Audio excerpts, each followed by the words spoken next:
Hello dears, നമുക്കൊരു കുറച്ച് മാങ്ങ കയ്യിൽ വന്നിട്ടുണ്ട് കേട്ടോ. അടിപൊളി മാങ്ങയാണ്. കണ്ടപ്പോൾ തന്നെ നാടൻ മാങ്ങയെ പോലെ തോന്നി കേട്ടോ. അപ്പോൾ ഞാൻ വിചാരിച്ചു കുറച്ച് അച്ചാർ ഇട്ടാലോ എന്ന്. നല്ല അടിപൊളി ടേസ്റ്റ് ആയിരിക്കും അല്ലേ. അല്ലെങ്കിൽ നമുക്ക് വെറുതെ കഴിക്കാൻ തന്നെ നമുക്ക് ഭയങ്കര ടേസ്റ്റാണ്, ഉപ്പും മുളകൊക്കെ ആക്കിയിട്ട്. അപ്പോൾ നമുക്കൊന്ന് അച്ചാർ ഇട്ട് നോക്കിയാലോ. നമ്മുടെ അമ്മമാരൊക്കെ ഉണ്ടാക്കുന്ന അതേ സ്റ്റൈലിൽ ഒരു അച്ചാർ ഉണ്ടാക്കിയാൽ. അപ്പോൾ അതിന് ഞാൻ മാങ്ങകളൊക്കെ കഴുകിയെടുത്തിട്ടുണ്ട്. ഒരു 7 മാങ്ങകളോട്ടോ എൻ്റെ കയ്യിലുണ്ടായിരുന്നത്. അപ്പോൾ ഞാൻ അത് ജസ്റ്റ് എടുത്തിട്ട് നമ്മളത് നന്നായിട്ട് കട്ട് ചെയ്ത് കൊടുക്കുന്നുണ്ട്. ആദ്യം മേൽഭാഗമൊക്കെ ഒന്ന് കട്ട് ചെയ്ത് കൊടുത്തതിന് ശേഷം സൈഡൊക്കെ ഒന്ന് കട്ട് ചെയ്ത് വെക്കുക കേട്ടോ. കാരണം നമുക്ക് എളുപ്പത്തിൽ കട്ട് ചെയ്യാൻ പറ്റും. അപ്പോൾ അതുപോലെ തന്നെ നമ്മൾ ശ്രദ്ധിക്കേണ്ട, അച്ചാർ ഇടുമ്പോൾ പ്രത്യേകമായിട്ട് ശ്രദ്ധിക്കേണ്ട ഒരു കാര്യം എന്താണെന്ന് വെച്ചാൽ എൻ്റെ അമ്മയ്ക്ക് പറഞ്ഞു കേട്ടിട്ടുണ്ട് കേട്ടോ. ചെറുതായിട്ട് കട്ട് ചെയ്യാൻ ശ്രമിക്കുക. ചെറുതായിട്ട് കട്ട് ചെയ്യുമ്പോൾ ആ ഒരു അച്ചാറിന് നല്ല ടേസ്റ്റ് കൂടും കേട്ടോ. അപ്പോൾ ഞാൻ മാക്സിമം ചെറുതായിട്ട് ഞാൻ കട്ട് ചെയ്യാൻ നോക്കുന്നുണ്ട്. കാരണം ഒത്തിരി ഞാൻ ശ്രദ്ധിച്ചിട്ടുണ്ട് കേട്ടോ. നമ്മളിപ്പോൾ മാങ്ങകൾ ഒത്തിരി വലുതായിട്ട് നമ്മൾ കട്ട് ചെയ്യുമ്പോൾ അതിൻ്റെ ഒരു ഉപ്പൊന്നും പിടിക്കത്തില്ല. അപ്പോൾ നമുക്ക് അതിനൊരു ടേസ്റ്റ് തോന്നില്ല. ഇത് നമ്മൾ ചെറുതായിട്ട് കട്ട് ചെയ്യുമ്പോൾ അതിൽ ഉപ്പൊക്കെ പാകത്തിന് പിടിക്കുകയും ചെയ്യും, നല്ല ടേസ്റ്റും ഉണ്ടായിരിക്കും. അപ്പോൾ ഞാൻ ഇങ്ങനെ ചെറുതായിട്ട് കട്ട് ചെയ്ത് കൊടുക്കുന്നുണ്ട്. വളരെ ചെറുതായിട്ടോ ഞാൻ കട്ട് ചെയ്ത് കൊടുക്കുന്നത്. സദ്യകളിലൊക്കെ പങ്കെടുക്കുമ്പോൾ ഞാൻ ഫസ്റ്റ് ട്രൈ ചെയ്യുന്നൊരു സംഭവം കേട്ടോ, അച്ചാറും അതുപോലെ തന്നെ പുളി.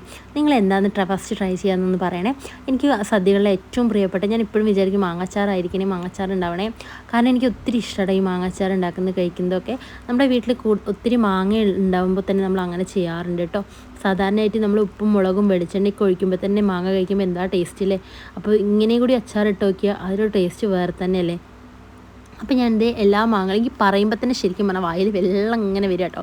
കാരണം ആ മാങ്ങയും മുറിക്കുമ്പോൾ തന്നെ നമുക്ക് എല്ലാവർക്കും ഉണ്ടാവും അല്ലേ ആ ഒരു, ഇത്ര പുളിയുള്ള മാങ്ങയാണെങ്കിലും നമ്മൾ ടേസ്റ്റ് ചെയ്ത് നോക്കാൻ തോന്നുന്നില്ലേ. എനിക്കും അങ്ങനെ തന്നെ കേട്ടോ. അപ്പോൾ ഞാൻ എൻ്റെ എല്ലാ മാങ്ങകളും ഇങ്ങനെ ചെറുതായിട്ട് കട്ട് ചെയ്ത് കൊടുക്കുന്നുണ്ട്. നമുക്ക് ചെറുതായി കട്ട് ചെയ്യാൻ കുറച്ച് നേരം പ്രയാസമാണ്, കാരണം ഒത്തിരി ടൈം എടുക്കും. എന്നാലും ശരി, നമ്മൾ ടേസ്റ്റായിട്ടൊരു ഇത് കഴിക്കാമെന്ന് വെച്ചാൽ നമ്മൾ ഇത്ര റിസ്ക് എടുക്കണം അല്ലേ. അപ്പോൾ ഞാൻ ചെറുതായിട്ട് കട്ട് ചെയ്ത് കൊടുക്കുന്നുണ്ട് കേട്ടോ എല്ലാതും. അങ്ങനെ നമ്മുടെ മാങ്ങകൾ ഏകദേശം ചെറുതായിട്ട് ഞാൻ കട്ട് ചെയ്തിട്ടുണ്ട്. ഞാൻ പറഞ്ഞ മാക്സിമം ഞാൻ ചെറുതായിട്ട് കട്ട് ചെയ്യാൻ നോക്കിയിട്ടുണ്ട്. ഫൈനലി നമ്മുടെ മാങ്ങകളെല്ലാം കട്ട് ചെയ്ത് വെച്ചിട്ടുണ്ട്. ഇനി നമ്മൾ ചെയ്യേണ്ടത് എന്താണെന്ന് വെച്ച് കഴിഞ്ഞാൽ ആവശ്യത്തിന് ഉപ്പിട്ടിട്ട് കുറച്ച് നേരം റെസ്റ്റ് ചെയ്യാൻ വയ്ക്കണം. നമ്മൾ സാധാരണയായിട്ട് പെട്ടെന്ന് തന്നെ നമ്മൾ അതിൽ പൊടികളൊക്കെ ചേർത്ത് പെട്ടെന്ന് തന്നെ അച്ചാർ ഉണ്ടാക്കൂലേ, അങ്ങനെ ഒരിക്കലും ചെയ്യരുത്. കാരണം നമ്മൾ മാങ്ങകൾ ചെറുതായിട്ട് കട്ട് ചെയ്ത് വെച്ചതിന് ശേഷം കുറച്ച് നേരം, അതായത് 1 മണിക്കൂർ അരമണിക്കൂറോ നമ്മൾ ഉപ്പ് ഇട്ടിട്ട് വെറും ഉപ്പ് മാത്രം യൂസ് ചെയ്താൽ മതി. വേറെ അതിൽ വെള്ളമോ വിനാഗിരിയോ ഒന്നും ചേർക്കണ്ട.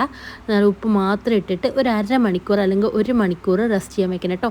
ഞാനിവിടെ എടുത്തിരിക്കുന്ന ടൈം എന്ന് വെച്ചാൽ 1 മണിക്കൂറാണ് കേട്ടോ. 1 മണിക്കൂറിന് ശേഷം നമ്മുടെ മാങ്ങ നന്നായിട്ട് സെറ്റായിട്ടുണ്ട്. അതിന് വെള്ളമൊക്കെ ഇറങ്ങി നന്നായിട്ട് ഉപ്പൊക്കെ പിടിച്ച് നല്ല ടേസ്റ്റ് ഉണ്ടായിരുന്നു കേട്ടോ. ഞാൻ വെറുതെ ചുമ്മാ ഒന്ന് ടേസ്റ്റ് നോക്കിയതാണ്. ഇനി നമുക്ക് ഇതിലേക്ക് വേണ്ട ഇൻഗ്രീഡിയൻസ് പറയുന്നത് ഇതൊക്കെ കേട്ടോ. വെളുത്തുള്ളി, പച്ചമുളക്, ഇഞ്ചി, കറിവേപ്പില, ഇങ്ങനെ 4 ഐറ്റംസും കൂടി നമ്മളിതിൽ ആഡ് ചെയ്ത് കൊടുക്കുന്നുണ്ട്. ഇതൊക്കെ ഓപ്ഷനിലാട്ടോ. ശരിക്കും പറഞ്ഞാൽ വെറും മാങ്ങ ഇട്ടിട്ട് നമുക്ക് ഇങ്ങനെ അച്ചാർ ഉണ്ടാക്കാം. ഇതിനോട് കുറച്ച് ടേസ്റ്റിന് വേണ്ടിയിട്ട് ഞാൻ ഇതൊക്കെ ആഡ് ചെയ്തതാണ് കേട്ടോ. വെളുത്തുള്ളി ഇഞ്ചിയൊക്കെ ഒന്ന് കുറച്ച് ആഡ് ചെയ്ത് കൊടുത്താണ്. അത് നന്നായിട്ട് നീളത്തിൽ അങ്ങ് മുറിച്ചെടുക്കുക കേട്ടോ. പിന്നെ ഞാൻ ഇവിടെ കായപ്പൊടിയല്ല യൂസ് ചെയ്യുന്നത്, കായം കേട്ടോ. കായം ചുടുവെള്ളത്തിൽ ഇട്ട് വെച്ചിട്ടുണ്ടാണ് കണ്ടോ.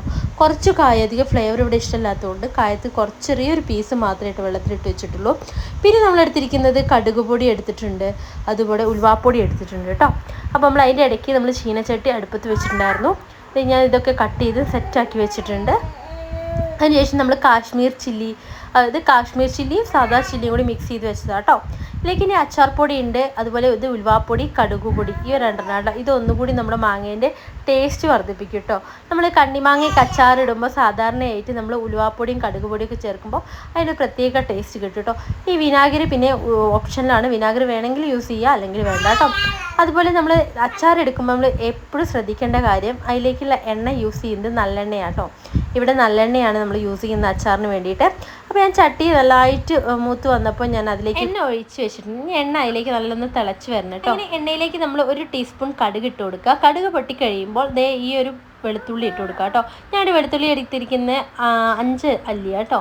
5 അല്ലി എടുത്തിട്ടുണ്ട്. അതിനുശേഷം 2-3 പച്ചമുളക് എടുത്തിട്ടുണ്ട്. ഞാൻ പച്ചമുളക് എടുക്കുമ്പോൾ ശ്രദ്ധിക്കുക കേട്ടോ, കാരണം നമ്മൾ ഈ മുളക് പൊടിയൊക്കെ ഇടുമ്പോൾ ഓൾറെഡി അതിൽ എരിവ് വരാൻ ചാൻസ് ഉണ്ട്. അപ്പോൾ നമ്മൾ പച്ചമുളകിൻ്റെ ഇടയിൽ എരിവുള്ള കുരുക്കളൊക്കെ ഇല്ലേ, അതൊക്കെ കളഞ്ഞിട്ട് വേണം നമ്മളിത് കട്ട് ചെയ്തെടുക്കാം കേട്ടോ. ഞാൻ അത് ഒഴിവാക്കിയിട്ടാണ് ഇത് കട്ട് ചെയ്ത് വെച്ചിട്ടുണ്ടായിരുന്നത്. അങ്ങനെ നമ്മുടെ വെളുത്തുള്ളിയും പച്ചമുളകൊക്കെ എണ്ണയിൽ കിടന്ന് ഇഞ്ചിയൊക്കെ നന്നായിട്ടൊന്ന് മൂത്ത് വരട്ടെ കേട്ടോ. അധികം കരിക്കേണ്ട ആവശ്യമില്ല, ഒന്ന് ജസ്റ്റ് ഒന്ന് മൂത്ത് വരേണ്ട ആവശ്യമുള്ളൂ. അപ്പോൾ ഇത് ജസ്റ്റ് എല്ലാം ഒന്ന് മൂത്ത് വന്നിട്ടുണ്ട്. അതിനുശേഷം നമ്മൾ പൊടികളൊക്കെ ആഡ് ചെയ്ത് കൊടുക്കുക. ആദ്യം ഉലുവാപ്പൊടിയും കടുക് പൊടിയും ഒന്ന് ജസ്റ്റ് ആഡ് ചെയ്ത് കൊടുക്കുക കേട്ടോ. പിന്നെ ശ്രദ്ധിക്കേണ്ട ഒരു കാര്യം എന്താണെന്ന് വെച്ച് കഴിഞ്ഞാൽ, സ്റ്റവ് നമ്മൾ എപ്പോഴും സ്ലോവിൽ വെക്കണം. കൂടുതലായിട്ട് വെച്ച് കഴിഞ്ഞാൽ പെട്ടെന്ന് അത് കരിഞ്ഞു പോകാൻ ചാൻസ് ഉള്ളതുകൊണ്ട് സ്ലോവിൽ വെക്കുക. അല്ലാത്ത പക്ഷം നമുക്കത് ഓഫ് ചെയ്തിട്ട് ജസ്റ്റ് ഈ പൊടികളൊക്കെ ആഡ് ചെയ്ത് കൊടുക്കാം കേട്ടോ, അല്ലെങ്കിൽ പെട്ടെന്ന് കരിഞ്ഞു പോകും. അതിനുശേഷം നമ്മൾ ഉലുവാപ്പൊടിയും കടുക് പൊടിയും ഇട്ടു. അതിനുശേഷം മുളക് പൊടി, ഞാൻ പറയാം കാശ്മീർ ചില്ലി സാദാ ചില്ലി ഞാൻ മിക്സ് ചെയ്ത് വെച്ചാൽ കേട്ടോ.